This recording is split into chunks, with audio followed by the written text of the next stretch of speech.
Cel ce ești glorificat în veci de veci, Doamne, Dumnezeul nostru care ești în ceruri, fii glorificat de către noi, cei care în seara aceasta suntem din nou adunați aici în casa Ta. Doamne, te rugăm să primești mulțumirea noastră pentru că îngădui ca din nou în seara aceasta să avem posibilitatea să ne bucurăm în actul închinării, știind că avem posibilitatea să te cinstim pe Tine, singurul în universul acesta care este vrednic de cinste, și în același timp știind că în locul acesta întotdeauna ești gata să ne spui ceva care să ne fie de folos. Doamne, te rugăm și de data aceasta să binecuvintezi adunarea. Amin. Ne bucurăm pentru fiecare dintre cei care au pășit și în seara aceasta pragul casei Tale și potrivit cu nevoile pe care le avem fiecare din noi, Doamne, te rugăm să ne dai binecuvântarea Ta. Și de data aceasta ne gândim la cei care ar fi dorit să vină, dar nu pot. Te rugăm, Doamne, să te atingi de cei bolnavi aflați în suferință, să fii și cu cei care sunt plecați și nu sunt cu familiile lor. Te rugăm, Doamne, să stabilești în atot știința și în atot puternicia Ta și vremea când cei dragi ai noștri care nu sunt mântuiți, prietenii noștri, vecinii noștri, să poată încheia un legământ cu Domnul Iisus Hristos în vederea mântuirii. Mulțumim că în seara aceasta ai pregătit un cuvânt prin care să ne vorbești și te rugăm să-ți binecuvintezi slujitorul. De asemenea, pentru că numele Tău va fi înălțat prin cântare, te rugăm, Doamne, să binecuvintezi pe cei care vor cânta. Binecuvintează-ne împreună în locul acesta și spunem ca numele Tău de Tată, Fiu și Duh Sfânt să fie mărit, slăvit și cinstit și acum și până în veci de veci. Amin. Amin. Să ocupăm locurile.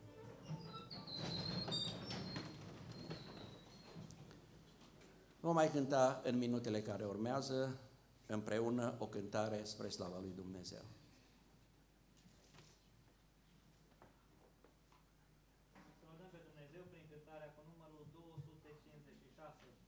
Cum dorește un cerb izvor de apă, setea ar stâmpăra, și al meu suflet dorește în Tine, Doamne, a se adăpa.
Iată-ne cu ajutorul și prin îngăduința lui Dumnezeu în al treilea serviciu consecutiv în cele 2 zile care marchează o sărbătoare în satul în care locuim.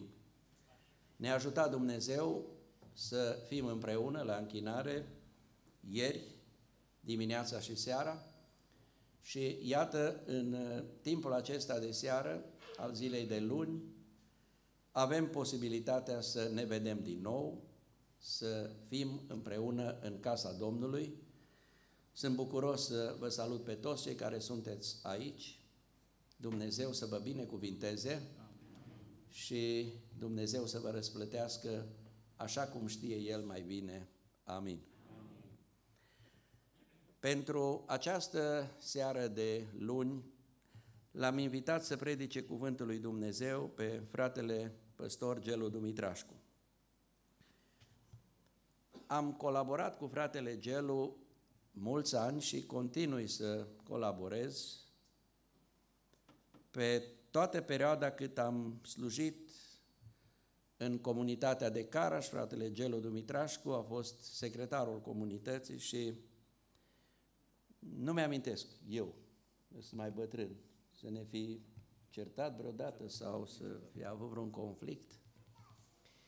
Și îi sunt recunoscător fratelui Gelu pentru colaborare și mai ales pentru faptul că Biserica Speranța, unde fratele Gelu este păstor, este și biserica de suflet pentru mine și asta am spus-o de multe ori acolo, pentru că acolo este sediul comunității de Caraș-Severin și biserica a făcut și face un sacrificiu pentru ca lucrarea să meargă bine în toate bisericile baptiste din comunitatea noastră. Și mai am un motiv de satisfacție când mă gândesc la fratele Gelu. Acum te-am prins, te laud puțin, dar să știi că este cu acoperire, nu o laudă așa superficială sau de conjunctură. Am un motiv de satisfacție când mă gândesc la fratele Gelu că după ce mi-au expirat 8 ani de slujire în executivul Uniunii ca secretar general adjunct, mă gândeam cine o să vină după mine. Și satisfacția este că fratele Gelu este cel care mi-a luat locul și sunt cât se poate de bucuros pentru că face o lucrare mai bună decât mine în slujba aceasta pe care o are și mă rog ca Dumnezeu în continuare să-i dea și sănătate și disponibilitate ca să-i slujească pe frați, nu numai în Caraș-Severin, ci și în țară. Dumnezeu să te binecuvinteze și de pe acum ați spus să nu uiți să-i saluți pe frații de la Speranța când te vei întoarce înapoi la ei. Împreună cu fratele Gelu l-am chemat ca să cânte spre slava Domnului și să ne bucurăm împreună de faptul că Dumnezeu a dat o voce bună, frumoasă, curată și repertoriul lui este unul pe care noi îl apreciem, pe fratele Pavel Popovici, cu care de multe ori am fost în slujire în diferite biserici. Iată, frate Pavele, că a venit și vremea să fim împreună la Coronin. Domnul să te binecuvinteze și să-ți dea voce de cântat. În seara aceasta, fanfara a cântat o cântare, ne vom opri la această cântare și îl vom lăsa pe fratele Pavel să cânte spre slava Domnului și sunt convins că la unele cântări vom cânta și noi împreună cu el, pentru că cântă cântări pe care majoritatea dintre noi le cunoaștem. Un cuvânt de apreciere pentru toți cei care și de data aceasta, fiindcă mă gândeam, pentru că sunt cu picioarele pe pământ, cunosc foarte bine realitatea, căldura e mare, chiar foarte mare. Ăștia de la Meteo ne avertizează mereu că va fi o săptămână caniculară și mai adaugă la temerile noastre sau fricile noastre și una în plus. Dar apreciez foarte mult că ați venit în seara aceasta. În casa Domnului este bine. Domnul să vă binecuvinteze pe toți. Și aș vrea ca în minutele care urmează să avem un timp bun, cinstindu-L pe Dumnezeu, iar plecând spre casele noastre să spunem s-a meritat, să-i mulțumim lui Dumnezeu și să plecăm de aici mai buni decât am venit. Amin.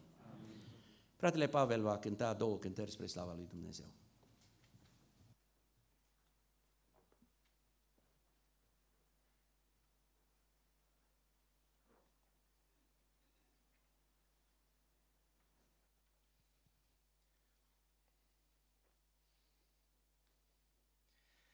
Psalmul 147 cu versetul 1 spune astfel: Lăudați pe Domnul, căci este frumos să lăudăm pe Dumnezeul nostru, căci este plăcut și se cuvine să lăudăm. Amin.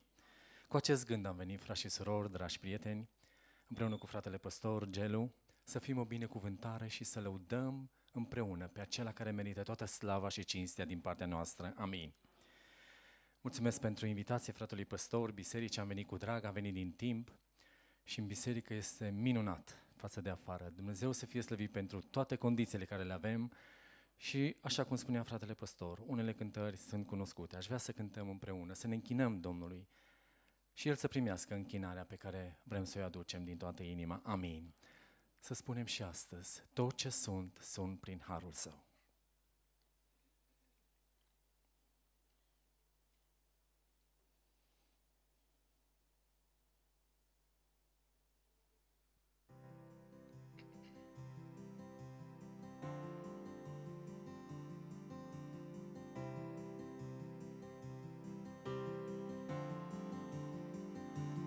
Dar măreț e Iisus Salvatorul, e tot ce poate cerul să-mi dea, e bucurie și neprihănire, e o dragoste ce-mi umple inima. Speranța mea e doar în Domnul Iisus, viața mea-i legată doar de El. Pot să spun că Iisus pace-n dar mi-a adus, tot ce sunt prin harul Său.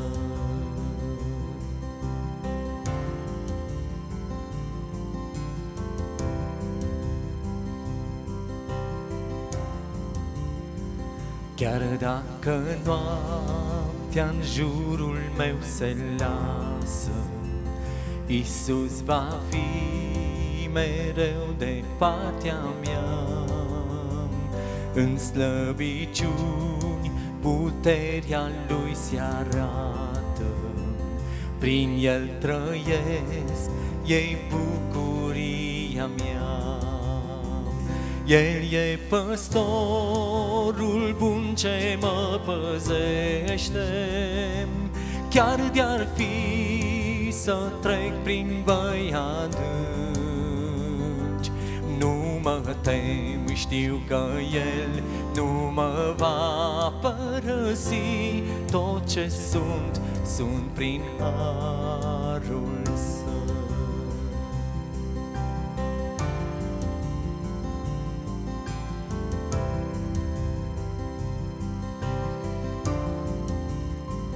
Eu nu mă tem, destinul meu îl ține, știu că-s iertat, El prețul l-a plătit.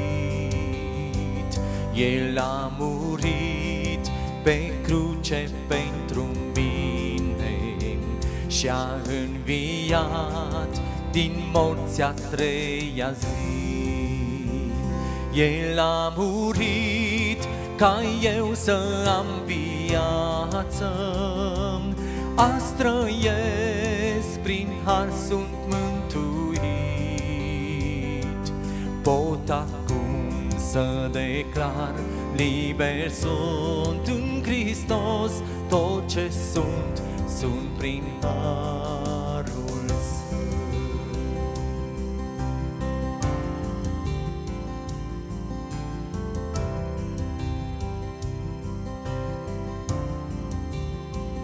Cu tot ce am, îl voi urma pe Iisus.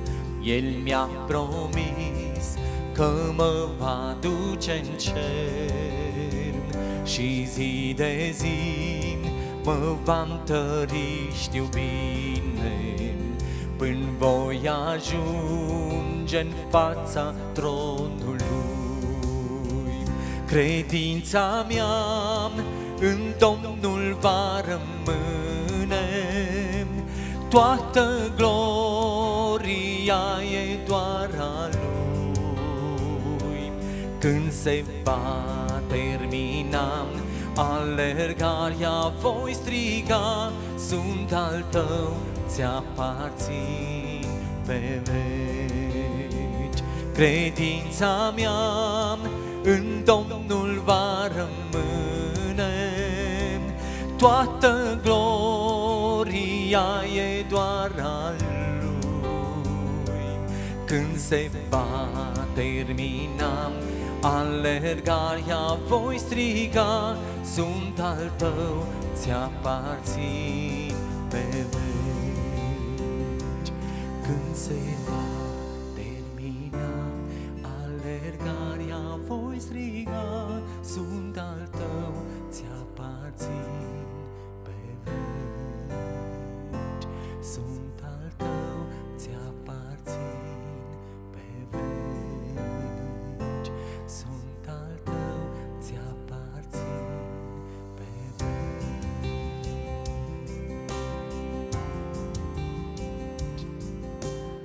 Amin, slavă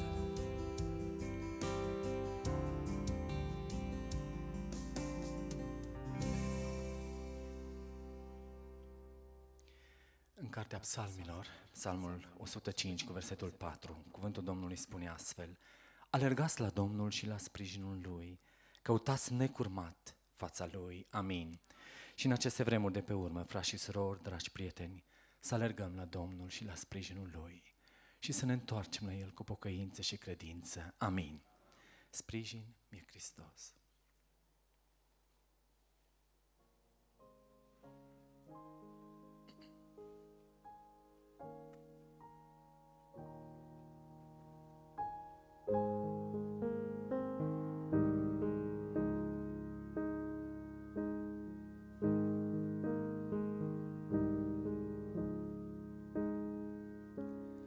Când credința-mi s-ar clinti, sprijin-mi Hristos. Când cel rău ar izbuti, sprijin-mi Hristos. Cum să pot înainta când e întunecos, când mi-e rece dragostea, sprijin-mi Hristos. Sprijin-mi Hristos, sprijin-mi Hristos, sunt iubit în chip nespus, sprijin-mi Iisus.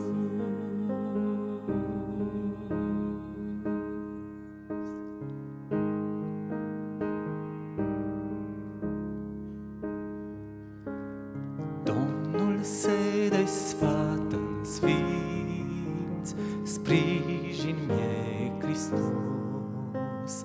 Înaintea Lui sunt scumpi, sprijin-mi Hristos. Sufletul va fi păzit, va împlini ce-a spus, cu preț mare m-a plătit, sprijin-mi Hristos.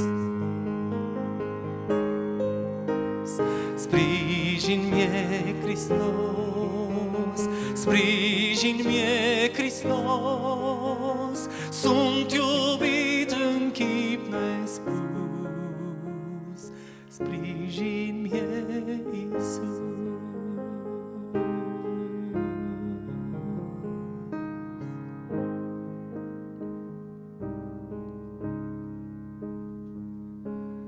Pentru mine a murit, sprijin-mi Hristos.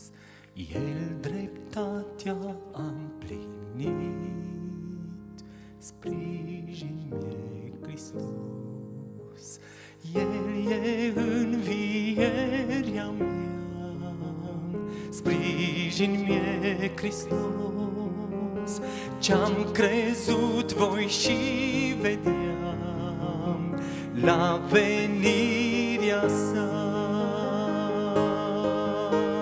Sprijin-mie, Hristos, sprijin-mie, Hristos, sunt iubit în chip nespus. Sprijin-mie, Iisus, sprijin-mie, Hristos, sprijin-mie, Hristos, sunt iubit în chip nespus. Sprijin-mie, Iisus.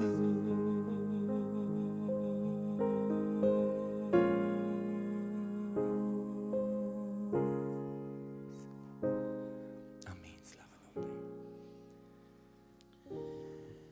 Haideți să cântăm împreună o cântare și în timpul acestei cântări să ne închinăm cu dărnicia noastră. După aceea, fratele Pavel va mai cânta 2 cântări spre slava lui Dumnezeu.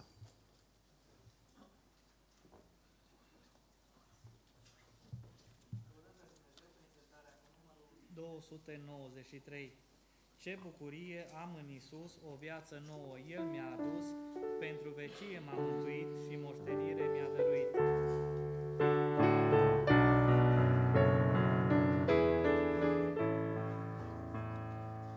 Ce bucurie am în Iisus, o viață nouă El mi-a adus, pentru vecie m-a mântuit și moștenire mi-a dăruit.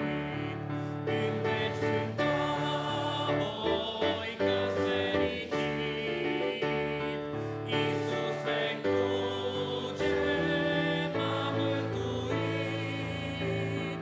În veci aceasta eu voi cânta, Te-amor, Iisuse, e viața mea. Cu bucurie inima mea una cu Domnul să fie ar vrea. El face sfântă învăluit, înviorat sunt prin har divin. În veci cânta voi că-s fericit, Iisus pe cruce m-a mântuit. În veci aceasta eu voi cânta, Te-amor, Iisuse, ești viața mea. Ce fericit sunt și liniștit când e cu mine, sunt ocrotit. Eu știu prea bine și sunt mereu, Domnul e viața și e al meu. În veci cânta voi că-s fericit, Iisus pe cruce m-a mântuit. În veci aceasta eu voi cânta, Te-amor, Iisuse, ești viața mea.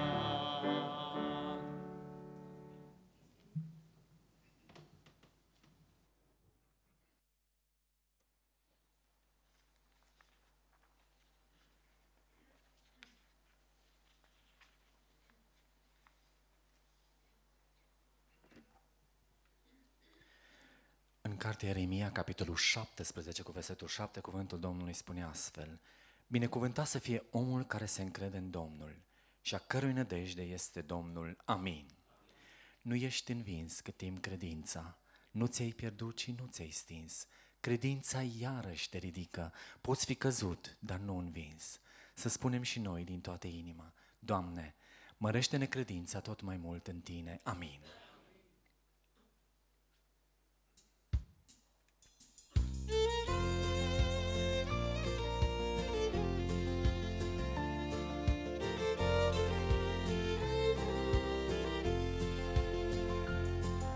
Nu ești învins cât timp credința, nu ți-ai pierdut și nu ți-ai stins. Credința iarăși te ridică.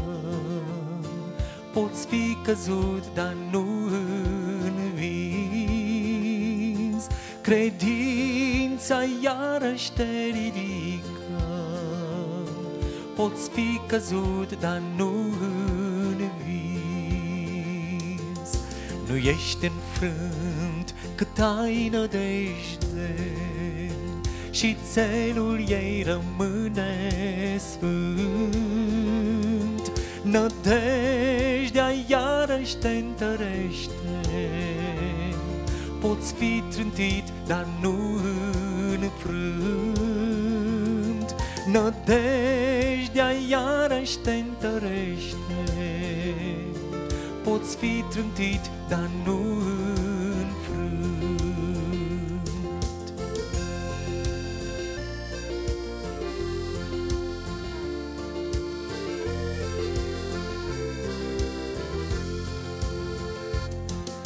Nu ești zdrobit cât ai iubirea curată și de neclintit.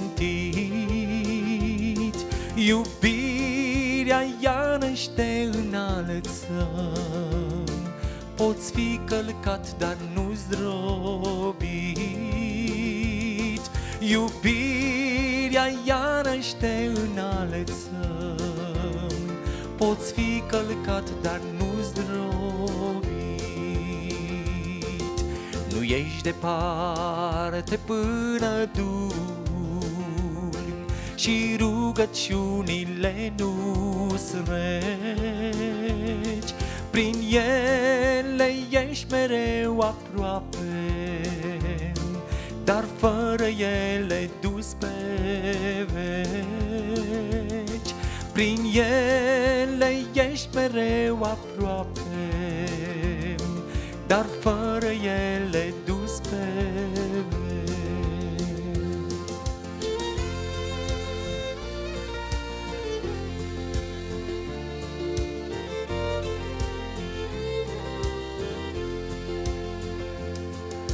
Nu rătăcești cât timp ți-e gândul și inima la ce-ai primit.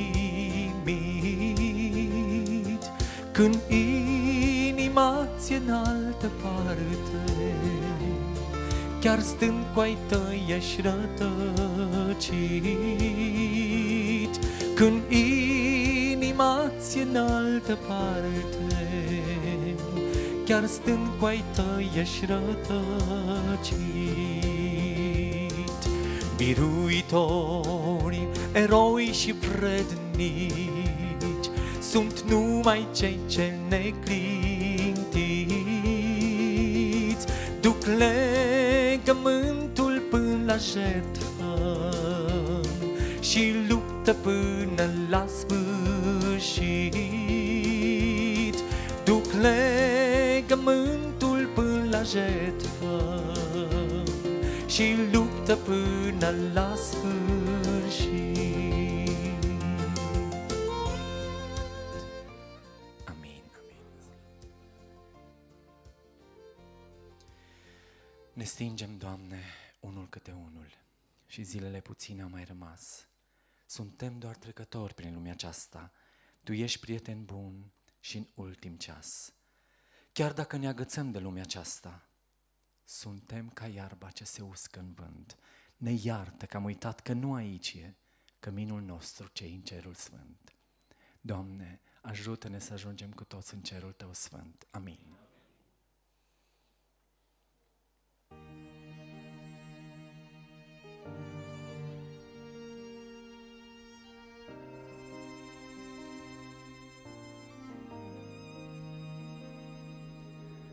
stinge, Doamne, unul câte unul,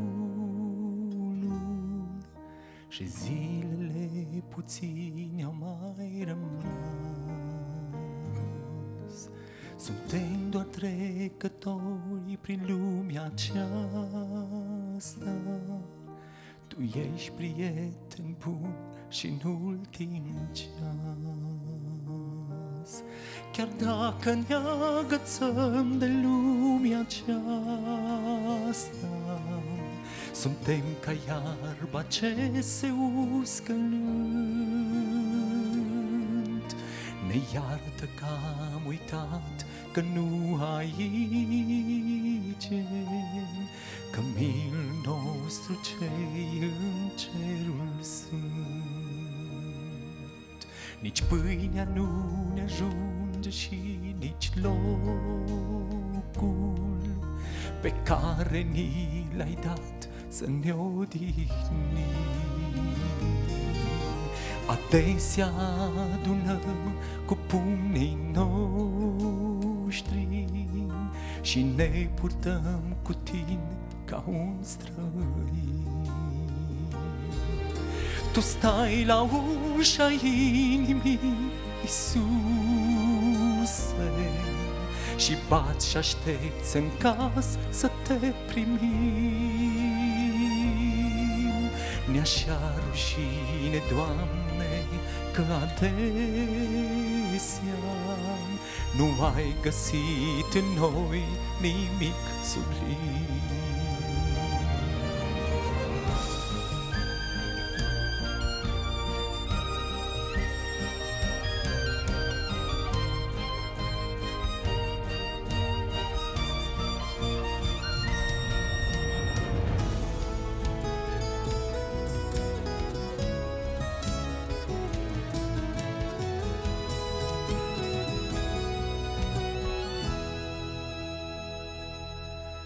Ne-ai dat o viață așa frumoasă, Doamne, adesea-am spart în cioburi ce ne-ai dat. La urmă am rămas atât de singuri, că am crezut că și Tu ne-ai uitat. În zorii zilei ai venit, o Doamne, și ciop cu ciop ai strâns în palma Ta. Cu sângele Tău ai pus împreună un vas de cinste pentru slava Ta. În zorii zilei ai venit, o Doamne, și ciop cu ciop ai strâns în palma Ta. Cu sângele Tău ai pus împreună un vas de cinste pentru slava Ta.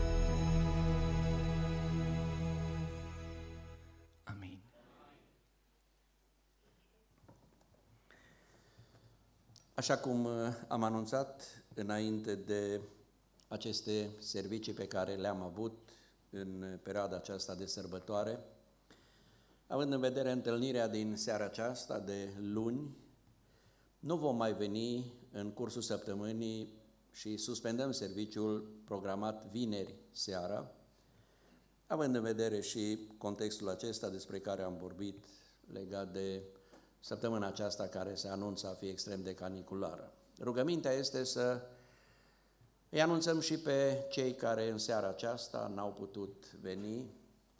Acum, dacă n-am face asta și cineva neștiind ar veni, n-ar fi nicio pagubă sau n-ar fi o pagubă prea mare, dar totuși e bine să anunțăm pe toți cei care sunt interesați de închinarea de vineri că ea se suspendă și cu voia lui Dumnezeu ne revedem duminică dimineața la ora 10. Îi mulțumim lui Dumnezeu pentru tot ceea ce ne-a dăruit în aceste 2 zile și continuă să o facă și în cadrul închinării noastre care continuă, rugându-l pe fratele Pavel să mai cânte 2 cântări. Da. Mă gândesc, este a 3-a oară când spun să cânți câte 2 cântări. Niciodată de când sunt păstor n-am spus vreunui coleg păstor să predice 2 predici.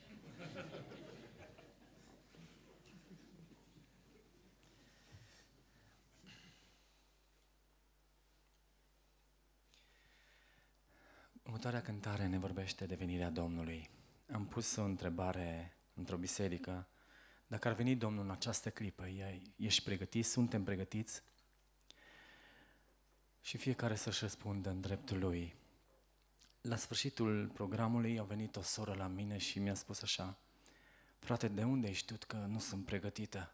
Și de ce ai pus așa întrebare directă? N-am fost pregătit să-i dau un răspuns așa, am stat un pic și m-am gândit la cuvântul Domnului. Noi nu ne dăm seama cât de aproape este Domnul, se aud pașii Lui. Sărbătorim, ne bucurăm de sărbătoare, ne bucurăm că suntem în casa Domnului, ne bucurăm, frați și surori, dragi prieteni, că încă mai avem libertate. Dar va veni o zi, va veni o dimineață, când ne vom ridica spre cer, spre noua țară. Și cu toții vom pleca. Să ne rugăm pentru cei dragi ai noștri, care, așa cum spunea fratele păstor, încă mai stau în nepăsare. Și vrem ca în acea dimineață să fim în stoluri toți împreună cu Domnul. Domnul să ne ajute pe toți. Amin. Va fi o dimineață.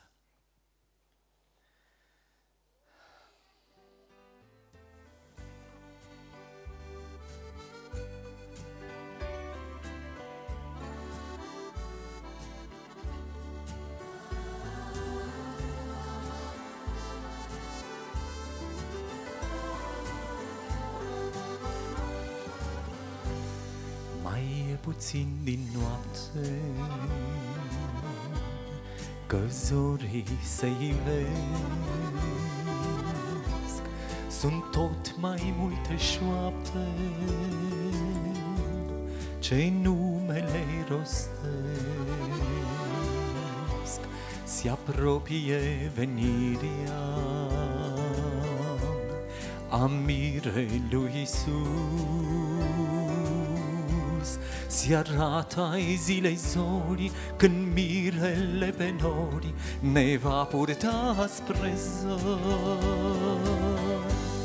Va fi o dimineață când ne vom ridica spre cer, spre noua țară, cu toții vom pleca spre rai, spre veșnicie,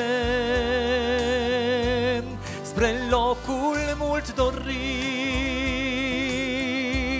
spre țara cea de vis, cu mirele Iisus vom fi în paradis.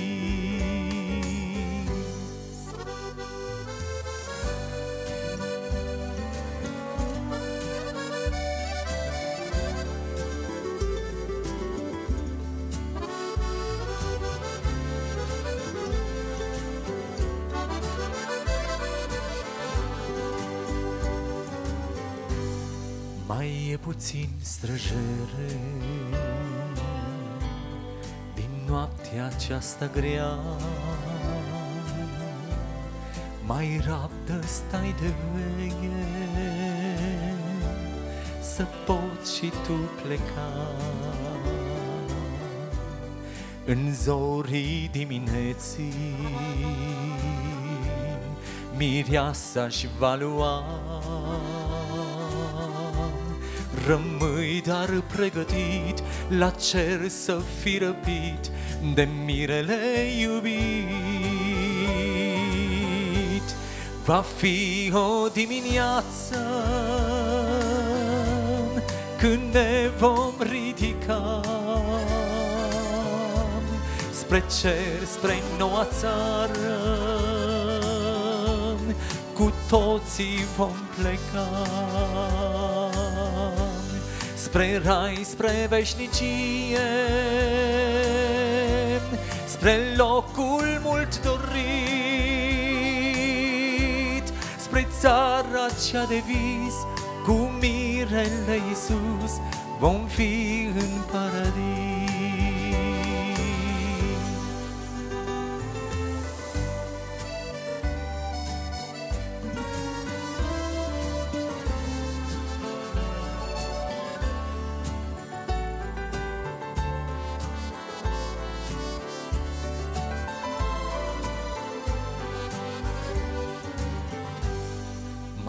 Puțin și lupta se va sfârși în curând, când vom primi răsplata din mâna celui sfânt. El, Domnul, va aduce salvarea pentru noi, ne va lua la cer în glorii ce nu pierd, vom fi pe veci cu El. Va fi o dimineață când ne vom ridica spre cer, spre noua țară, cu toții vom pleca spre rai, spre veșnicie,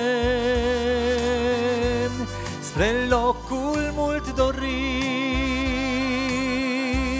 spre țara cea de vis, cu mirele Iisus vom fi în paradis. Va fi o dimineață când ne vom ridica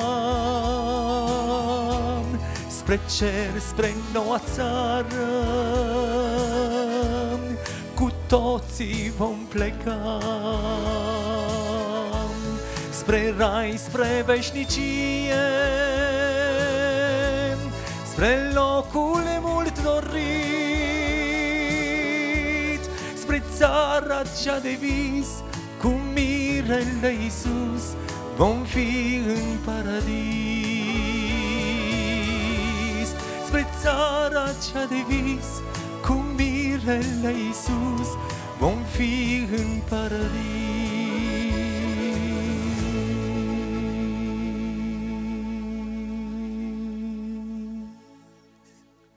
Amin. Doamne, ajută-ne.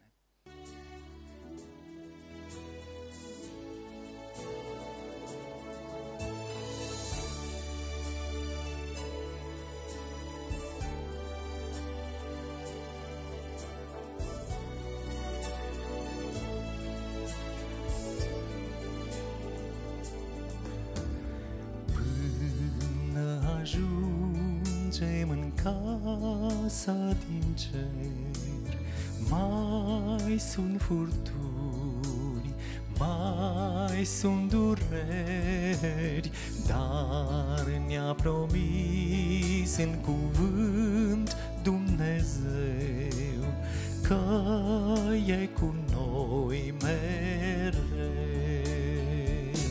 Să nu te temi, Iisus este la cârmă, El nu mai doarme, veghează Dumnezeu.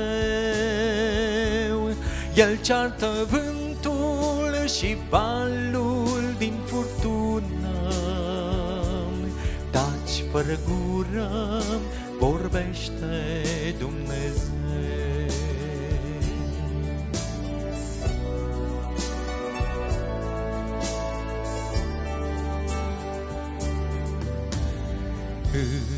Îmbracă cerul în mii de culori, stele și lună, soare și nori.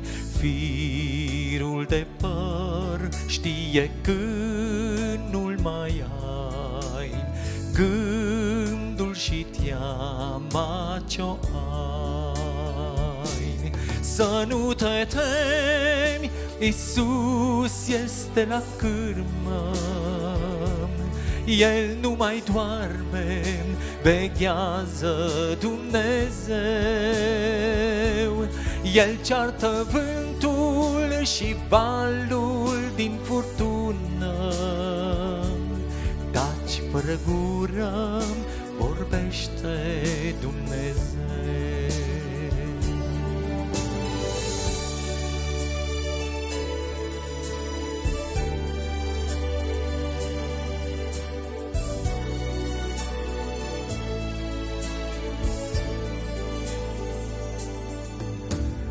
Pacea divină venită de sus în inimă de la Iisus, domnească-n mintea și sufletul tău, copil iubit al Său. Să nu te temi, Iisus este la cârmă, El nu mai doarme, veghează Dumnezeu. El ceartă vântul și valul din furtună, taci fără gură, vorbește Dumnezeu. Să nu te temi, Iisus este la cârmă, El nu mai doarme, veghează Dumnezeu. El ceartă vântul și valul din furtună, taci fără gură, vorbește Dumnezeu. El ceartă vântul și valul din furtună, taci fără gură, vorbește Dumnezeu. Taci fără gură, vorbește Dumnezeu.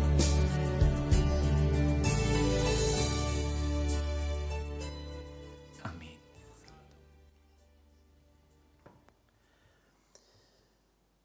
Așteptăm să ne vorbească Dumnezeu. Sunteți obosiți? Nu? E foarte bine. Am să fac o scurtă introducere la predica fratelui Gelu ca să ne mai descrețim frunțile, pentru că îmi vine în minte o întâmplare când cineva înainte de predică, așa cum a cântat fratele Pavel, a cântat, dar spre deosebire de fratele Pavel, care își cunoștea gamele cântărilor, ăsta care a cântat mai multe cântări, tot îi spunea organistului, do major, sol major, fa major, și tot începea fiecare cântare așa. Acum predicatorul s-a gândit, hai să înceapă și el așa într-o notă puțin mai umoristică. Ce cântăreți au cântat, do major, sol major, fa major, eu în ce gamă vreți să vă predic? Dar unul spune repejor. Frate Gelu, nu în gama repejor. Cât îți dă Domnul, atât să spui și să ne spui în seara asta. Te rog. Vă invit să ne ridicăm în picioare, în felul acesta dăm cinste cuvântului lui Dumnezeu și având în vedere că ieri a fost 20 iulie, evident că vom citi din cartea 1 Împărați. Vom citi din cartea 1 Împărați primele 8 versete din capitolul 19. Ahab a spus Izabelei tot ce făcuse Ilie și cum ucisese cu sabia pe toți prorocii. Izabela a trimis un sol la Ilie să-i spună să mă pedepsească zeii cu toată asprimea lor, dacă mâine, la ceasul acesta, nu voi face cu viața ta ce ai făcut tu cu viața fiecăruia din ei. Ilie, când a văzut lucrul acesta, s-a sculat și a plecat ca să-și scape viața. A ajuns la Berșeba, care ține de Iuda, și și-a lăsat slujitorul acolo. El s-a dus în pustie, unde, după un drum de o zi, a șezut sub un ienupăr și dorea să moară, zicând, destul, acum, Doamne, ia-mi sufletul, căci nu sunt mai bun decât părinții mei. S-a culcat și a dormit sub un ienupăr. Și iată, l-a atins un înger și i-a zis, scoală-te și mănâncă. El s-a uitat și la căpătâiul lui erau o turtă coaptă pe niște pietre încălzite și un ulcior cu apă. A mâncat și a băut, apoi s-a culcat din nou. Îngerul Domnului a venit a doua oară. L-a atins și i-a zis, scoală-te și mănâncă, fiindcă drumul pe care l-ai de făcut este prea lung pentru tine. El s-a sculat, a mâncat și a băut și cu puterea pe care i-a dat-o mâncarea aceasta a mers 40 de zile și 40 de nopți, până la muntele lui Dumnezeu, Horeb. Amin. Amin. Tată care ești în ceruri, îți mulțumim pentru cuvântul Tău. Da.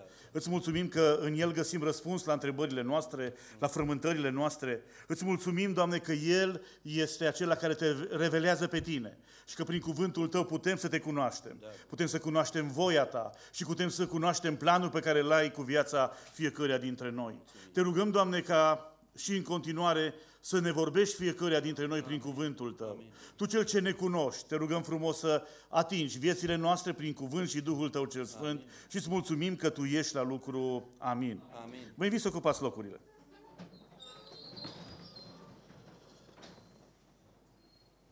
Știu că pare un clișeu, dar trebuie să spun și să vă mărturisesc că sunt bucuros să fiu împreună cu dumneavoastră la închinare în seara aceasta. Vă mărturisesc că m-am bucurat încă de când fratele păstor m-a sunat și mi-a făcut invitația aceasta, pentru că întotdeauna e o mare bucurie pentru mine să vin la Coronini, e o mare bucurie pentru mine să slujesc una dintre cele mai dinamice biserici din județ, din comunitate. Întotdeauna e o onoare și o plăcere să slujesc împreună cu fratele păstor, așa că chiar sunt plin de bucurie în după-amiaza aceasta că sunt împreună cu dumneavoastră, că slujim împreună lui Dumnezeu și că am putut să vă revăd pe aceia dintre dumneavoastră pe care vă cunosc pe unii de mulți ani de zile. În primul rând vreau să vă felicit pentru munca depusă de dumneavoastră în ultimii ani. Luna trecută am avut un moment în care împreună cu colegii din comunitate ne-am întâlnit aici și ne-am închinat împreună. Dar am văzut și modul în care ați decorat biserica în interior, am văzut anexa pe care ați făcut-o, ne-am bucurat de tot parcarea asta minunată și ne-am bucurat de tot ceea ce Dumnezeu a realizat spre slava Lui prin dumneavoastră aici în localitate. Slăvit să fie Domnul și felicitări dumneavoastră pentru toată munca depusă. Mie mi-e mai ușor în seara aceasta că n-am nevoie să-l laud pe fratele păstor, fiindcă dumneavoastră îl cunoașteți mult mai bine decât mine. Nu că n-aș avea ce să spun de laudă, dar dumneavoastră știți foarte bine modul în care Dumnezeu îl folosește ca o binecuvântare nu numai în biserică, ci în întreaga comunitate și în întreaga Uniune Baptistă. Personal sunt unul dintre slujitorii care a avut harul să învețe de la fratele păstor. Dânsul a fost acela care a făcut primul propunerea ca să fiu secretar al comunității și apoi secretar general adjunct al Uniunii Baptiste. Dânsul este unul din mentorii mei, cu atât mai mult începând din anul 2020, când fratele păstor fratele păstor Mihai Mihuț, care a fost păstorul senior al Bisericii Speranța, a plecat în veșnicie. De multe ori mă sfătuiesc cu fratele păstor și primesc sfaturi prețioase și astăzi m-am bucurat că am venit mai devreme pentru că am avut nevoie de un sfat și am discutat în birou cu fratele păstor. În ceea ce privește textul pe care l-am citit în după-amiaza aceasta, când fratele păstor m-a invitat, a fost una din problemele mele. De ani de zile, vara, în jurul datei de 20 iulie, se predică despre Ilie. E inevitabil. Atunci, gândindu-mă câte sute de predici ați auzit din viața acestui om extraordinar al lui Dumnezeu, am zis fratelui păstor, frate păstor, vă rog, lăsați-mă să predic altceva. Și fratele mi-a zis, dacă vii la noi, în perioada asta trebuie să predici. Și atunci am căutat călăuzirea Domnului și Domnul m-a călăuzit în citirea acestui text și privirea lui dintr-o anumită perspectivă. Dumneavoastră știți, nu lungesc introducerea în privința aceasta a contextului, că știți, în vremea aceea, în Israel, vremurile erau grele. Apostazia, adică părăsirea credinței la care a ajuns poporul lui Dumnezeu sub conducerea lui Ahab și a Izabelei, a atins cote maxime. Ne spune cuvântul lui Dumnezeu în capitolul 16, versetele de la 29 până la 33 așa. Ahab, fiul lui Omri, a început să domnească peste Israel în a 38-lea an al lui Asa, împăratul lui Iuda. Ahab, fiul lui Omri, a domnit 22 de ani peste Israel la Samaria. Ahab, fiul lui Omri, a făcut ce este rău înaintea Domnului, mai mult decât toți cei ce fuseseră înaintea lui. Și, ca și cum ar fi fost puțin lucru pentru el să se dedea la păcatele lui Ieroboam, fiul lui Nebat, a mai luat de nevastă și pe Izabela, fiica lui Edbaal, împăratul sidonienilor, și a slujit lui Baal și s-a închinat înaintea lui. A ridicat un altar lui Baal în templul lui Baal pe care l-a zidit la Samaria și a făcut un idol, Astartei. Ahab a făcut mai multe rele decât toți împărații lui Israel care fuseseră înaintea lui, ca să mânie pe Domnul Dumnezeul lui Israel.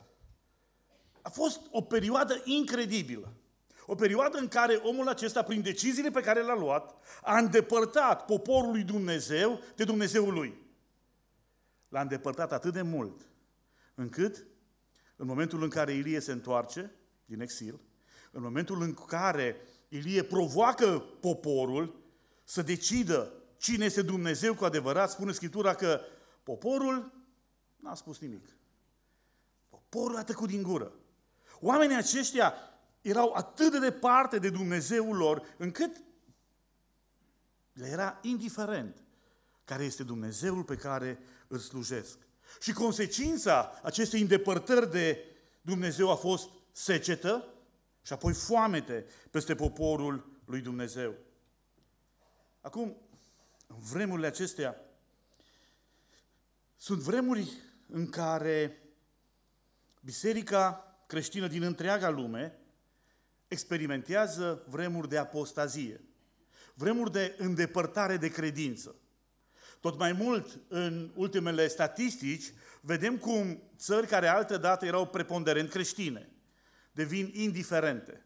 Crește alarmant numărul ateilor din țările pe care noi le numim dezvoltate și care au o moștenire creștină. Astăzi, biserica nu numai că nu avansează, ci dă înapoi în Europa și în America, în locuri în care altădată creștinismul era penetrant, puternic. Acestea sunt vremurile pe care le trăim. Și în vremurile acestea de apostazie aș vrea să ne gândim la prioritățile pe care le avem. Sau aș vrea să te întrebi, cui acorzi prioritate? Acorda prioritate e important. Asta îți poate salva viața. Am avut harul să merg în Turcia, să vizitez ruinele celor 7 biserici pomenite în cartea Apocalipsa. A fost frumoasă călătoria aceasta, a fost ceva deosebit. Înainte m-am pregătit de această călătorie, uitându-mă pe forumuri, și unul dintre lucrurile pe care erau menționate acolo este că ai grijă cum conduci în Turcia. Acolo semnele nu contează. Acolo nu contează dacă ai sau nu prioritate, important este să nu te lovească cineva.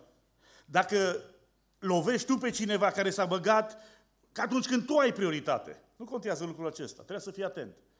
Așa gândesc polițiștii din Turcia. Și a fost o călătorie interesantă, cu multe emoții în toate intersecțiile și în toate sensurile giratorii. Pentru că, într-adevăr, lucrul acesta pe care l-am citit era o realitate. Oamenii aceia nu se gândesc niciodată cine are prioritate, cine are dreptul să treacă. Pentru ei, important e că sunt la volan și vor să se ducă. Trebuie să-i păzești ca să te păzești pe tine.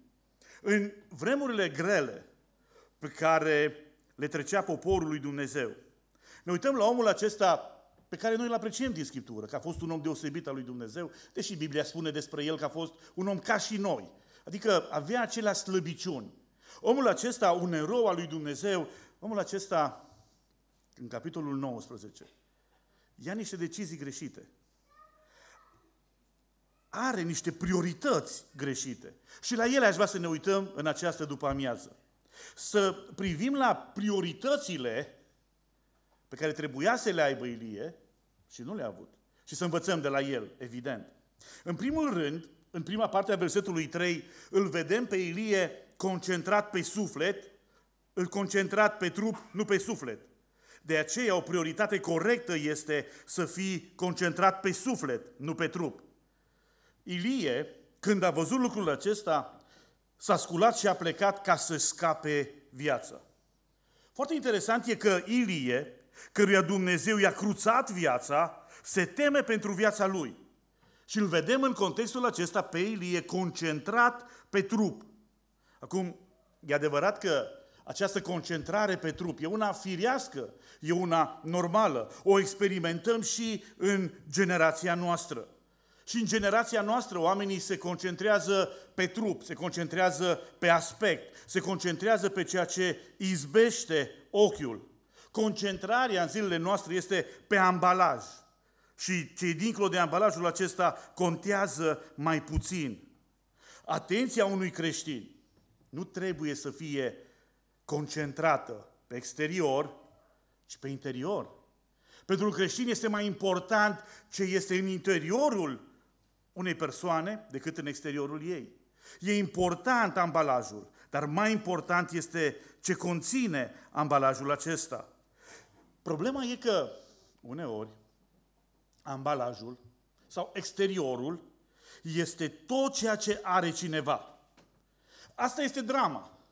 Când nu ai nimic în interior de arătat, de dovedit, te gândești, nu-i nimic. Fac ceva în exterior și oamenii vor fi impresionați. Da, poate că exteriorul arată wow. Problema e când interiorul arată bau. Degeaba porți batic la biserică dacă acasă când ajungi îți pui pălărie. Știți că baticul e simbolul supunerii față de soț. Așa ne arată cuvântul lui Dumnezeu în 1 Corinteni. Și la biserică ești o femeie supusă. Dar ajungi tu acasă și vede el. Cum ați intrat pe poartă, cum nu se mai vede nimic dincolo de porțile pe care noi le avem în Banat, începe transformarea. Și într-o dată baticul e dat deoparte, vine pălăria și începe domnia. În ceea ce ne privește pe noi, bărbații, poate pozăm aici, în casa Domnului, în exterior, niște persoane bune, blânde, deosebite. Știți expresia, te ungi cu el la rană până ajunge acasă, până ajunge să fie provocat, până ajunge ca cineva să-i întoarcă vorba, până ajunge ca cineva să-l contrazică. Și dintr-o dată, mielul devine leu. Și dintr-o dată lucrurile se schimbă. Ei bine, exteriorul contează doar în aparență. Pentru că ceea ce contează, de fapt, este ce este în interiorul tău. Matei 10:28. Acolo Domnul Iisus Hristos spune așa, nu vă temeți de cei ce ucid trupul, dar care nu pot ucide sufletul, ci temeți-vă mai degrabă de cel ce poate să piardă și sufletul și trupul în ghenă.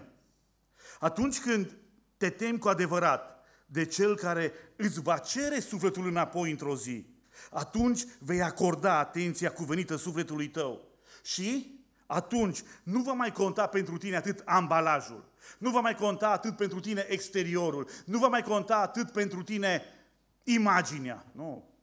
Atunci va conta ce spune Dumnezeu, ce spune acela care vede în ascuns, ce spune acela care vede cu adevărat ce este în inima ta. Realitatea este că uneori îngăduie Dumnezeu vremurile grele pentru ca să faci prioritate din sufletul tău. Am avut o perioadă, aceea de COVID, în care pe rând o mulțime de familii din Biserica Speranța s-au îmbolnăvit. Îi sunam pe fiecare dintre ei. Mulți mi-au spus, ce bine ne prinde timpul acesta. Eu n-am mai citit cu copiii mei din Biblie de mult. Ce cântări frumoase am învățat în perioada asta. Și ce părtășie am avut cu soția mea, știți? Când te gândeai la COVID, când te gândeai că se poate să termine rău, dintr-o dată ți-ai dat seama că ambalajul nu mai contează, că exteriorul, și te-ai concentrat pe suflet. Dar de ce a trebuit Dumnezeu să lase vremea aceea? De ce trebuie Dumnezeu să te lase pe tine în vremuri grele? De ce trebuie să ai parte de suferință, de durere, de provocări pe care nu le-ai dorit? Ca să faci prioritate din suflet. De aceea, învață de la Ilie. Fii concentrat nu pe trup, ci pe suflet. Aceasta este prima prioritate. Sufletul înaintea trupului. În al doilea rând, fii concentrat pe comunitate, nu pe singurătate. Partea a doua, versetului 3, spune așa. a ajuns la Berșeba, care ține de Iuda, și și-a lăsat slujitorul acolo. Ilie a crezut că e o idee bună să se izoleze, Ilie a crezut că e o idee bună să fugă de toată lumea, nu numai de Izabela care îl căuta. S-a gândit el că cel mai bine pentru el este să nu știe nimeni unde e, să nu-i dea nimeni de urmă, să nu aibă niciun contact cu niciun fel de persoane. Asta a gândit el. A crezut că asta e mai bine. Singurătatea îl va salva.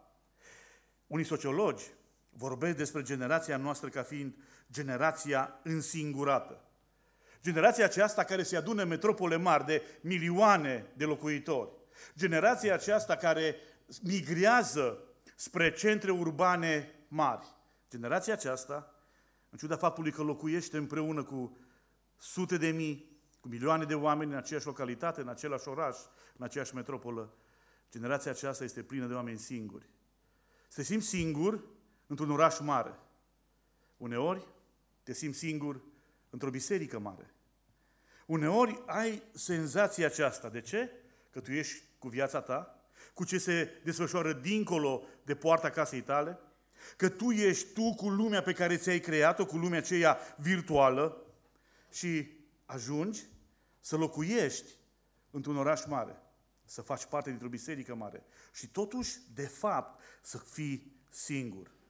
E nevoie de comunitate? Cu siguranță. Dacă părtășia nu este fizică, este imposibil să fie virtuală. Și mai spun o dată lucrul acesta. Spun lucrul acesta pentru toți aceia care își imaginează că duminică dimineața, pe la ora 10, se trezesc, fac o cafeluță, se așează confortabil pe canapea și începe părtășia. Și se uită la o biserică, după 10 minute la alta, după alte 20 la altă biserică și așa trec primele 2 ore, de la 10 la 12. Și știți ce cred oamenii ăștia? Ce și închipuie oamenii aceștia? Că ei au fost la părtășie, că ei au fost la închinare. Oamenii aceștia care gândesc în termenii aceștia, că stând confortabil pe canapeaua sufrageriei lor, în pijamalele în care au dormit în noaptea aceea, cu o cafeluță în mână, sunt la părtășie. O imagine greșită. O imagine greșită despre ce înseamnă cu adevărat părtășie. Despre ce înseamnă cu adevărat să faci parte dintr-o comunitate. Dar moda este mai mult decât atât. Sunt predicatori în biserici aproape goale, care spun, biserica mea este dincolo de zidurile bisericii, biserica mea este una virtuală, este una pe internet. Și frații au părtășie pe internet, oameni care nu s-au văzut în viața lor, oameni care nu se cunosc, oameni care nu știu cine este fratele și care sunt provocările lui, care nu cunoaște pe nimeni din generația lui în biserica aceea, e îndemnat să-și imagineze, să-și închipuie că dacă păstorul face afirmația aceasta, ei într-adevăr sunt o biserică și ei într-adevăr stau la părtășie, o înșelăciune a celui rău, pentru că părtășia implică comunicare bilaterală.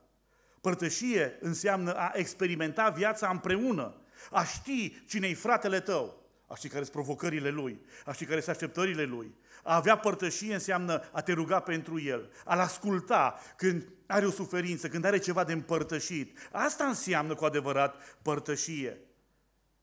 Atunci când alegi confortabil să stai pe canapeaua sufrageriei tale, de fapt alegi singurătatea. De fapt, alegi izolarea. De aceea caută-i pe frați. De aceea caută părtășia și nu te izola în ziua necazului tău. Cum a făcut Ilie. Caută comunitatea de oameni pe care Dumnezeu a așezat-o lângă tine. Pentru că a așezat-o lângă tine să te mângâie, să te încurajeze în momentele grele. Iar pe tine te-a așezat în această comunitate ca să fie o binecuvântare pentru oamenii care au nevoie de o ureche care să asculte un necaz, care au nevoie de cineva care să-i sprijine, să-i întărească. Asta înseamnă părtășie. Asta înseamnă părtășie, a fi împreună în închinare, a fi împreună în ascultarea cuvântului, a da mâna cu fratele și a te interesa cu adevărat care sunt frământările lui și problemele lui. Știți care e obiceiul nostru? Să dăm mâna să zicem pace, pace. Ce faci? Bine, pace, pace. Și noi spunem, am fost la părtășie. Nu-i părtășie. Părtășie înseamnă împărtășie. A discuta sincer, A vorbit despre problemele tale, a vorbit despre succesul tău, despre binecuvântările pe care Domnul ți le-a dat. Asta înseamnă părtășie. De aceea nu fugi de părtășie ca Ilie, ci caută să fii concentrat pe comunitate, nu pe singurătate. În cel de-al treilea rând, a treia prioritate pe care o vedem în textul acesta e în versetul 4. Versetul 4 spune așa: El s-a dus în pustiu unde, după un drum de o zi, a șezut sub un ienupăr și dorea să moară, zicând: destul, acum, Doamne, ia-mi sufletul, căci nu sunt mai bun decât părinții mei. Omul acesta a avut o perspectivă greșită cu privire la lucrarea la care Dumnezeu l-a chemat. Ilie e dezamăgit de lipsa de succes a lucrării sale. E adevărat. După anii aceia de secetă, după modul miraculos în care Dumnezeu a lucrat, da, el se aștepta la o trezire spirituală. Nu se aștepta el ca imediat după lucrarea aceea extraordinară Izabela să caute să ia viața. De aceea, greșeala pe care a făcut-o a fost să fie concentrat pe succes, când el trebuia să fie concentrat pe credincioșie. Pentru el, în momentul acela, nu a contat că a făcut tot, că a făcut tot ce a cerut Dumnezeu. N-a fost suficient. N-a fost suficient că l-a slujit pe Dumnezeu până atunci cu credincioșie. Nu, el voia altceva. El voia succes. El voia rezultate. El voia să cântărească succesul. El voia să numere sufletele care se întorc la Dumnezeu prin el. Asta a căutat, de fapt, succes. Dumnezeu nu l-a chemat la asta. L-a chemat să slujească pe el cu credincioșie. Acum, e adevărat, și noi astăzi trăim într-o societate mercantilă, într-o societate care ne-a deformat gândirea și din punct de vedere a ce înseamnă succesul. Și pentru noi astăzi succes înseamnă mult. Succes înseamnă cantitate. Succes pentru noi astăzi înseamnă a avea ce cântări sau ce număra. Din perspectiva noastră, omul de succes este omul care poate număra mult. Pentru generația noastră, pentru a ajunge la succes, scopul scuză mijloacele. Și știți sintagma aceasta. Important e să-ți atingi obiectivul. Nu contează calea prin care ți-ai atins obiectivul acesta. Omul lui Dumnezeu, Apostolul Pavel, le scrie fraților din Corint, în 1 Corinteni 3, versetele de la 5 la 9, așa. Cine este Pavel? Și cine este Apollo? Niște slujitori al lui Dumnezeu prin care ați crezut și fiecare după puterea dată lui de Domnul. Eu am sădit, Apollo a udat, dar Dumnezeu a făcut să crească. Așa că nici cel ce sădește, nici cel ce udă nu sunt nimic, ci Dumnezeu care face să crească. Cel ce sădește și cel ce udă sunt tot una. Și fiecare își va lua răsplata după osteneala lui. Căci noi suntem împreună lucrători cu Dumnezeu. Voi sunteți ogorul lui Dumnezeu, clădirea lui Dumnezeu. Fraților, întotdeauna Dumnezeu face să crească. Rezultatele nu sunt meritul și nu sunt dovada puterii, tăriei, capacității, talentului niciunuia dintre noi. Mi-aduc aminte de o întâmplare adevărată. Am auzit că un slujitor al lui Dumnezeu, undeva în secolul XIX, după o seară de evangelizare, a avut parte de o întâlnire cu un domn care i-a zis: frate, Domnul să te binecuvinteze, prin tine m-am întors la Domnul. Am fost în multe evangelizări, nu mi-aduc aminte, și omul acesta i-a povestit ceva. I-a zis așa: eram acum 3 ani pe munte la tăiat copaci, pentru că aceasta este ocupația mea, și am terminat lucrul într-o parcelă și a trebuit să ne mutăm în altă parte. Ca niciodată, când am ajuns dincolo, am constatat că mi-am uitat toporul. Eu niciodată, niciunde nu mi-am uitat toporul, era unealta mea. Și atunci, pentru că era o zi de duminică, am plecat înapoi spre fostul adăpost în care am stat câteva luni și acolo, când m-am apropiat, am auzit cântare. Am mers tiptil, era ceva neobișnuit și m-am oprit sub o fereastră. Și am auzit pe cineva cântând, pe cineva rugându-se și apoi pe cineva predicând. A predicat omul acela despre păcatele mele, a predicat omul acela despre salvarea mea, despre dragostea lui Dumnezeu. Și am înțeles. Și în momentul acela m-am întors în inima mea la Domnul. Și de atunci îi sunt credincios lui Dumnezeu. Astăzi, când dumneavoastră ați început să predicați, am recunoscut vocea aceea pe care acum câțiva ani am auzit-o în cabana din pădure. Și atunci păstorul și-a adus aminte o experiență interesantă și pentru el.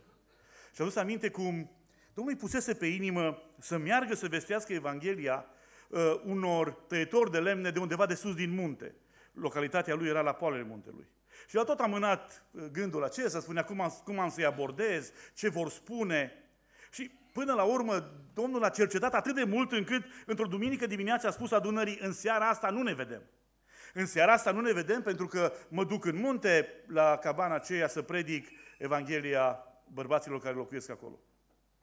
Și spune el, când am ajuns acolo, cabana era goală. Bărbații deja plecaseră. Am regretat foarte mult că n-am ascultat îndemnul Duhului înainte. Și a zis el, și am plecat înapoi. Dar când să plec, m-am gândit, eu n-am venit aici doar să văd. Am venit să mă închin, să predic, hai să fac lucrul acesta. O cercetare din partea Duhului a fost asta pentru mine.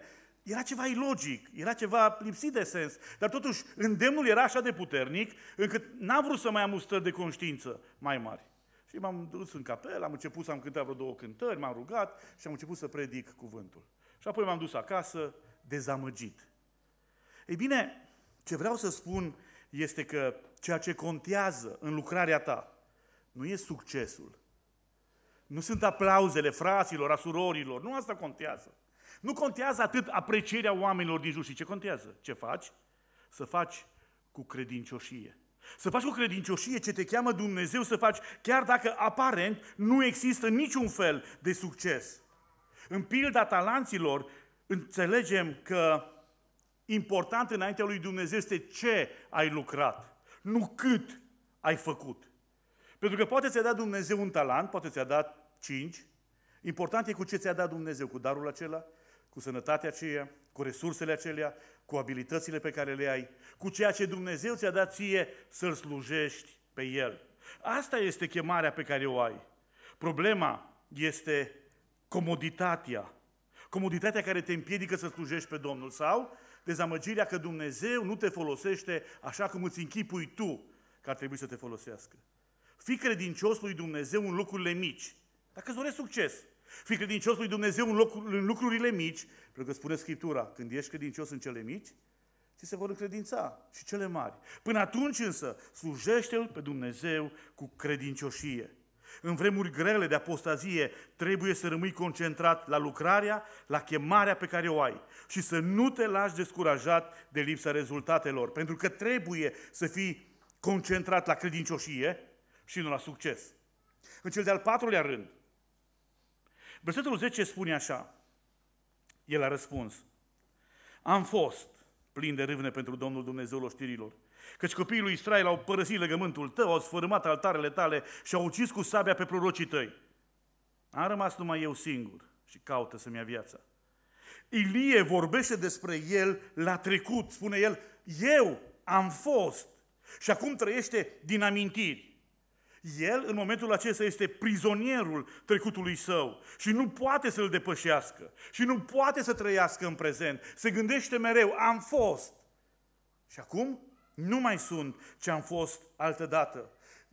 El era concentrat pe trecutul său, ignorând prezentul.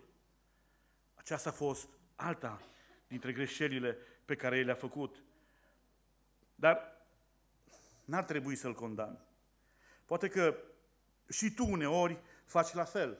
Gândește-te. Poate ai rămas cu nostalgia vremurilor de demult, anilor 90.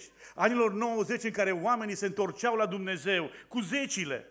Și lucrul acesta nu se mai întâmplă în generația noastră. Ai rămas cu nostalgia unei biserici care altădată a fost altfel.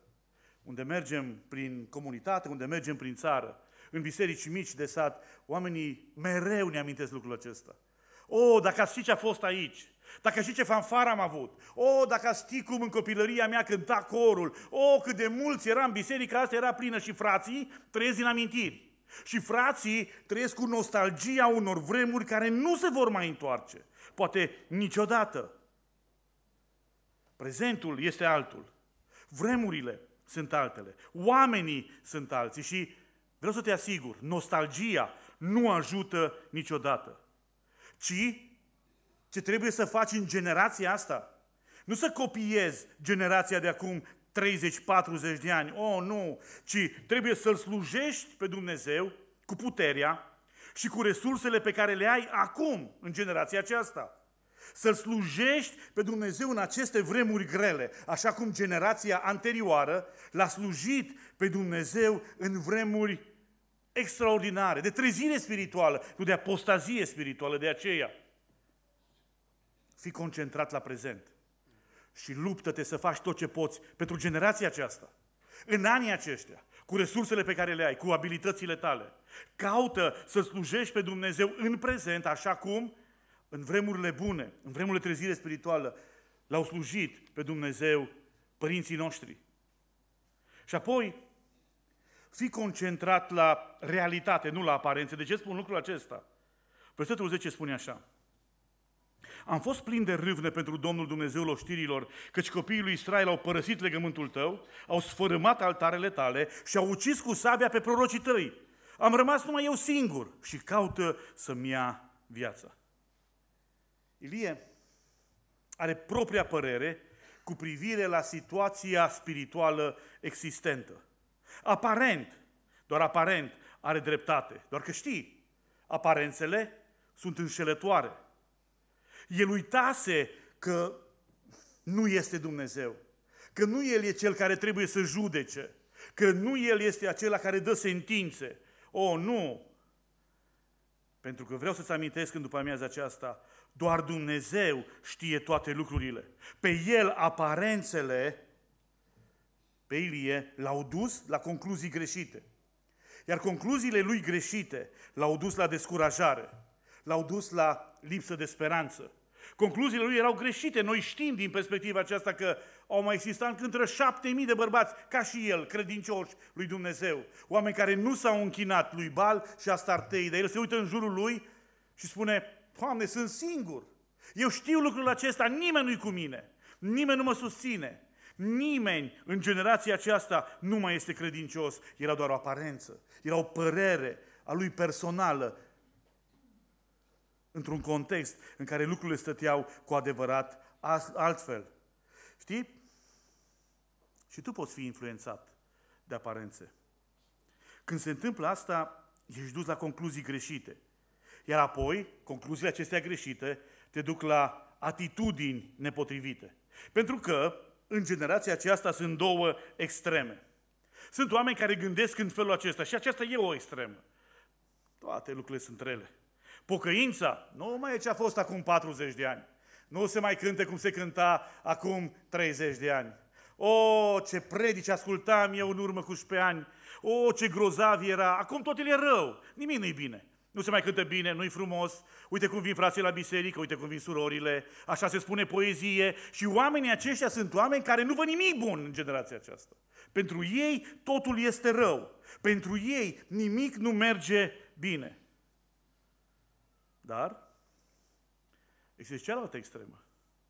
Extrema în care oamenii zic, totul e bine, totul e perfect. Suntem o generație extraordinară, lucrurile merg grozav în biserică.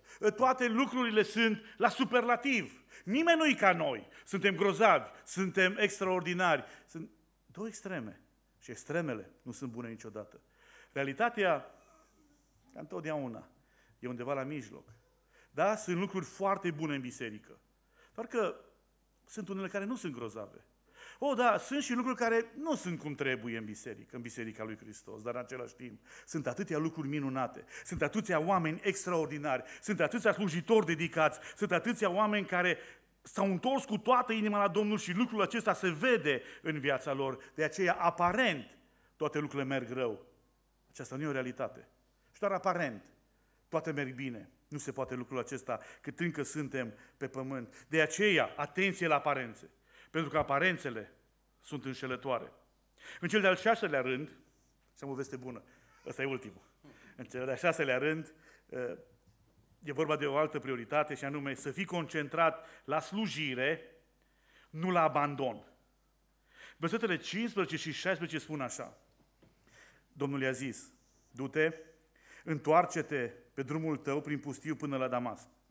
Și când vei ajunge, să ungi pe Hazael ca împărat al Siriei, să ungi și pe Iehu, fiul lui Nimși, ca împărat al lui Israel, și să ungi pe Elisei, fiul lui Șafat din Abel Mehola, ca proroc în locul tău. Ilie considera că a venit vremea retragerii. Ilie considera că a venit vremea pensionării. Ilie spunea, pentru mine a venit vremea odihnei, însă, și ce interesant, că Dumnezeu avea alte planuri pentru el. Planul lui Dumnezeu nu era că el să pensioneze, planul lui Dumnezeu nu era că el să meargă la Herculane, la tratament, planul lui Dumnezeu nu era cum să înceapă să-și crească nepoții, nu. Planul lui Dumnezeu era ca încă să-l folosească pe Ilie în lucrarea sa.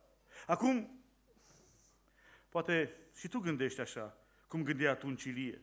Poate ești obosit, poate ești dezamăgit, poate ești dezamăgit de frați, poate ești dezamăgit de lipsa rezultatelor în slujirea ta, poate chiar ai o dezamăgire cu privire la Dumnezeu care n-a lucrat așa cum ai vrut tu, nu a ascultat rugăciunile acelea care credeai tu că El trebuie neapărat să ți le asculte, că doar te rogi tu.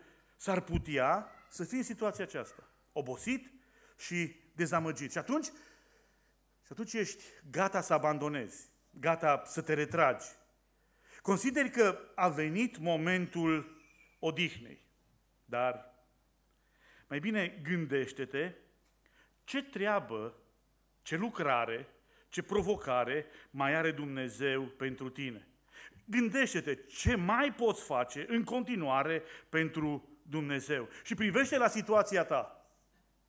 Poate o problemă de sănătate, poate deja s-au adunat anii, poate au venit copiii sau au venit nepoții și îți petreci mult mai mult timp împreună cu ei. Totuși, gândește-te ce își dorește Dumnezeu pentru tine.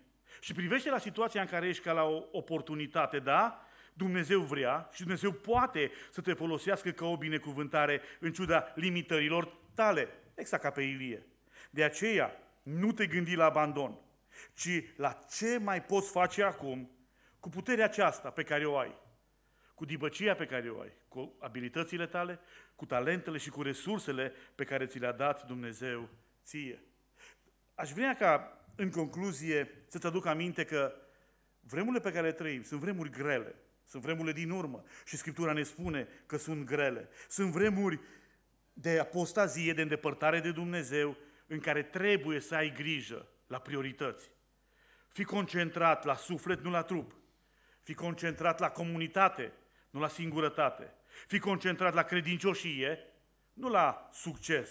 Fii concentrat la prezent și nu la trecut. Fii concentrat la realitate, nu la aparențe și de asemenea fii concentrat la slujire, nu la abandon. Și Domnul să te ajute și să mă ajute la lucrul acesta. Amin.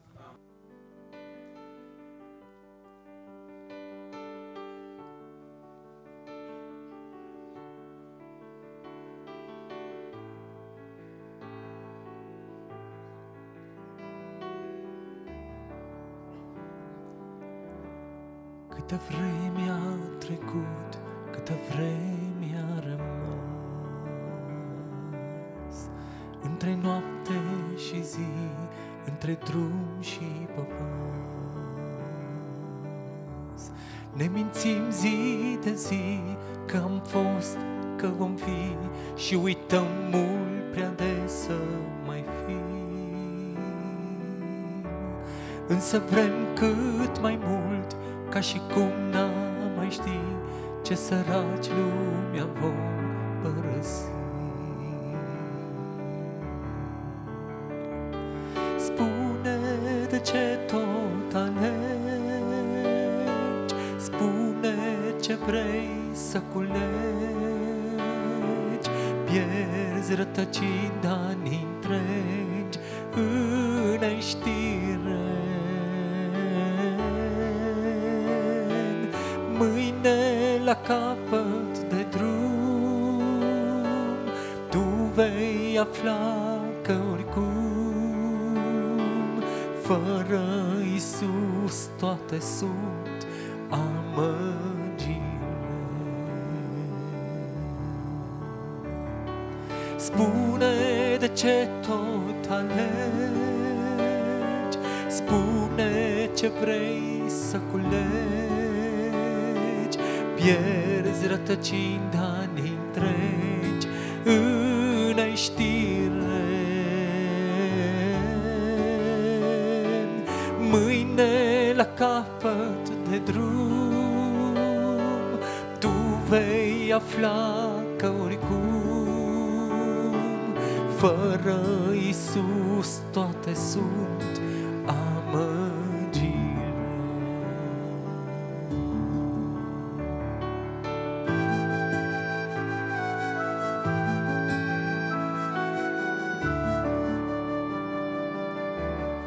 Ce iluzii s-au dus, ce iluzii mai sunt, clipe care ne trec ca o umbră pe drum. Alergăm după nori, alergăm după vânt și deschidem târziu pumnii goi. Vrem un nou început, însă timpul pierdut nu se întoarce nici când înapoi. Spune de ce tot alegi, spune ce vrei să culegi, pierzi rătăcind ani întregi în neștire. Mâine la capăt de drum tu vei afla că oricum fără Iisus toate sunt amăgire. Spune de ce tot alegi, spune ce vrei să culegi, pierzi rătăcind ani întregi în neștire. Mâine la capăt de drum tu vei afla că oricum fără Iisus toate sunt amăgiri. Fără Iisus toate sunt amăgiri.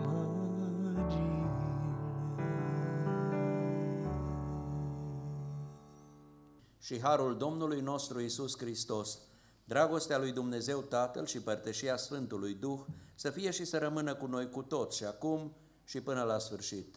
Amin. Amin. Să reocupăm locurile.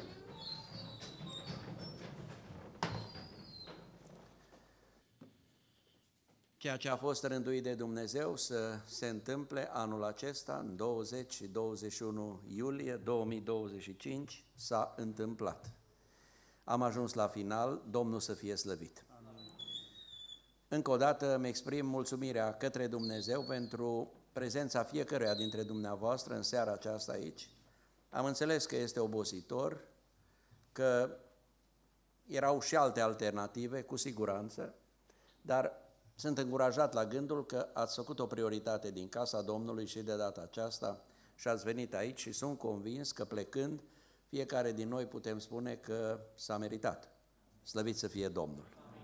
Îi mulțumim lui Dumnezeu pentru slujitorii din această seară, fratele Pavel cu cântarea, fratele Gelu Dumitrașcu cu predicarea cuvântului.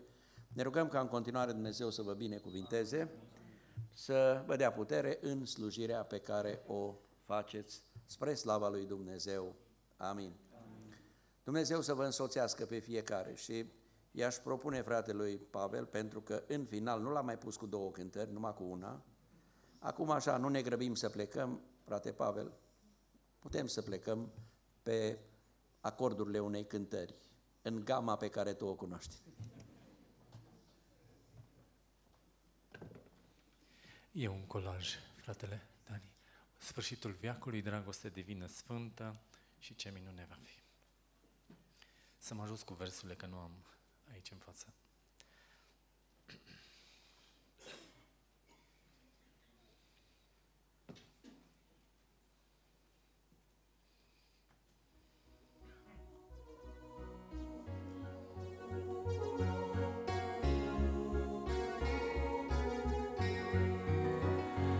sfârșitul veacului trăim, cu luptă, ură și război, dar fericiți la cer privim.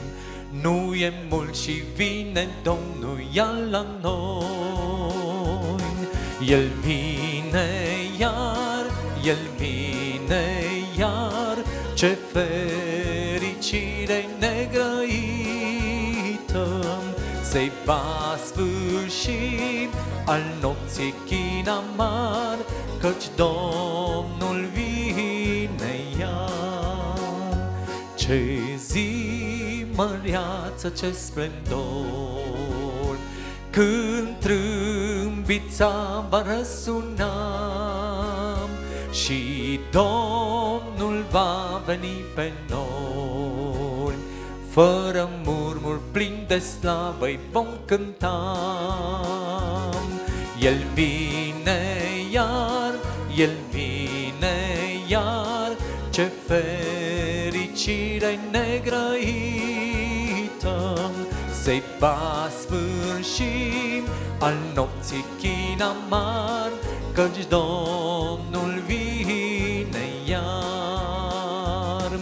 El vine iar, El vine iar, ce fericire negrăită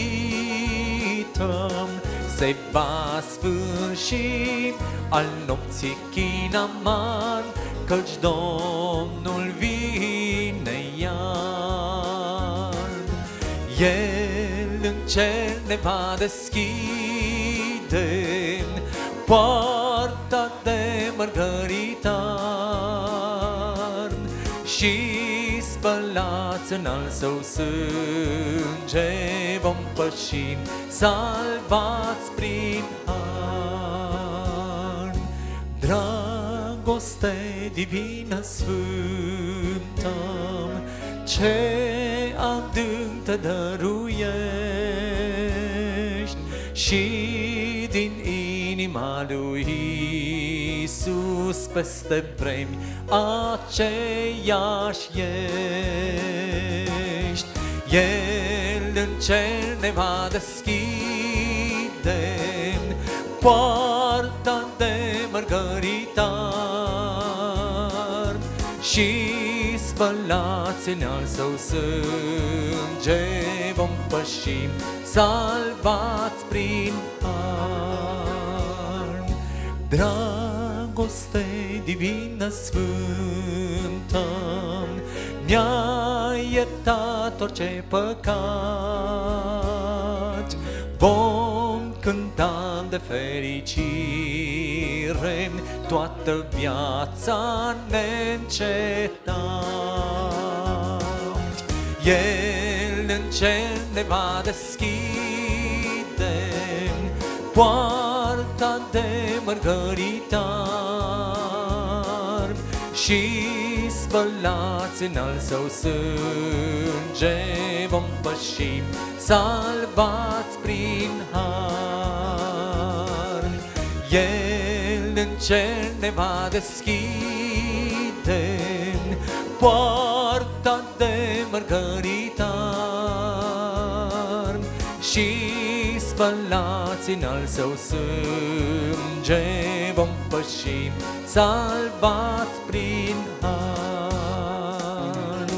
Ce minune va fi când Domnul va veni, toți aleșii Domnului cu El vor fi. Vei fi și tu acolo la masa Domnului, pregătește-te că-n ziua ei pe drum. Va veni o zi în care toți aleșii Domnului vor cânta un imn de slavă mielului. Ziua aceea nu-i departe, pregătiți-vă acum, nu uitați că ziua aceea e pe drum.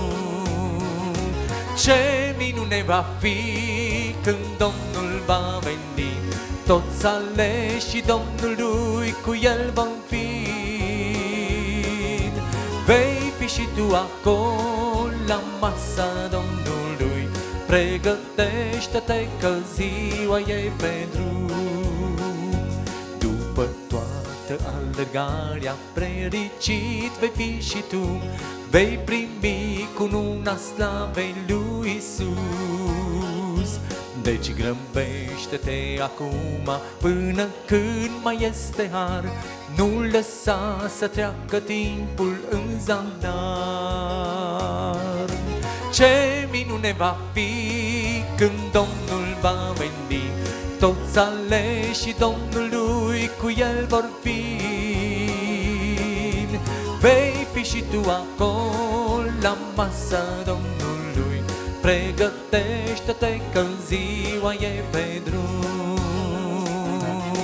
Ce minune va fi când Domnul va veni, toți aleșii Domnului cu El vor fi. Vei fi și tu acolo la masa Domnului, pregătește-te că ziua e pe drum.